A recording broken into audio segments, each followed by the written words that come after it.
Modern spiritual traditions demand the total destruction of the ego, yet clinical psychology treats a well-functioning ego as the primary requirement for a healthy life. To navigate this conflict, we have to distinguish between the two layers of the human psyche. Deepest within us is the real self. This is our inner spark, a part of nature itself that operates under natural laws to produce truth, joy, and creative action.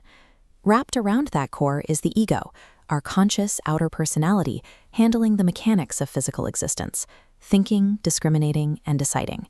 But if the real self is the source of joy, why have an ego at all if it only obscures our inner wisdom? The Pathwork teachings suggest that bypassing the ego is impossible. Attempting to ignore or destroy this outer layer actually severs our connection to the inner self rather than exposing it. Evolution requires a specific sequence. We must first construct a functional, mature ego so that we eventually have a faculty strong enough to be outgrown. In this framework, mastery precedes surrender.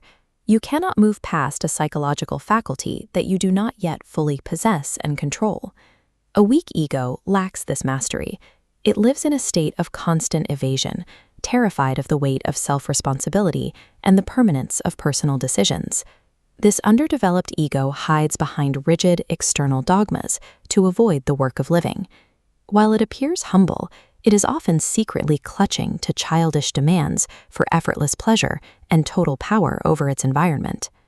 On the other end of the spectrum is the overgrown ego. This overgrown version of the personality doesn't just hide from the outside world. Instead, it aggressively tries to dominate it. An overgrown ego becomes a dead-end street.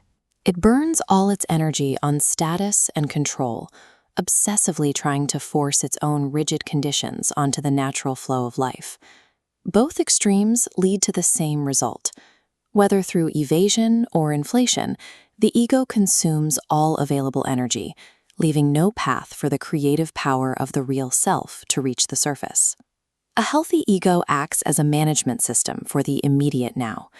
Its core purpose is to process the friction of daily reality and make sense of our current limitations. This boundary layer serves a logical purpose. The ego's analytical faculties must categorize and understand truths on a conscious level before the inner self can fully integrate and experience them. The ego also functions as a diagnostic filter. Because it is conscious, it can identify when we are acting out of self-will or clinging to false ideas that conflict with reality. Crucially, because the ego is the part of us that holds these false ideas in our awareness, it is the only part of the mind capable of choosing to let them go. This makes the ego an essential defense and filtration system. It prepares the conscious mind for a deeper connection by clearing away the mental distortions that block it. A person with a balanced ego is highly effective in the physical world. They are secure and self-responsible, yet they remain aware that the ego's logic has its limits. This security allows for the final stage of development. A strong ego eventually feels safe enough to relinquish its need for total control, voluntarily yielding its will to the larger movement of the real self.